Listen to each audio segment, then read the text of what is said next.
പുഴയുടെ നടുവിലെത്തിയപ്പോൾ മുതല കാര്യം കുരങ്ങനോട് പറഞ്ഞു. ഇതു കേട്ട കുരങ്ങൻ പറഞ്ഞു, അയ്യോ മുതലച്ചാരെ, ഞാൻ എൻ്റെ ഹൃദയം മരത്തിനു മുകളിൽ വെച്ചിട്ടാണല്ലോ വന്നിരിക്കുന്നത്.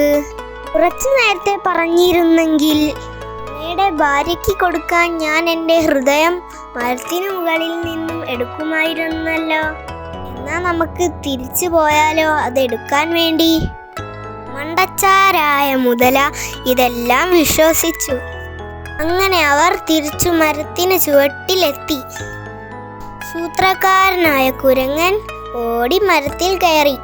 അങ്ങനെ കുരങ്ങൻ തൻ്റെ ജീവൻ രക്ഷിച്ചു. ഈ കഥയുടെ ഗുണപാഠം അറിയാമോ കൂട്ടുകാരെ? നമ്മളെപ്പോഴും നല്ല മനസ്സുള്ളവരായിരിക്കണം. നമ്മൾ നല്ല കൂട്ടുകാരെ മാത്രമേ തിരഞ്ഞെടുക്കാൻ പാടുള്ളൂ കേട്ടോ.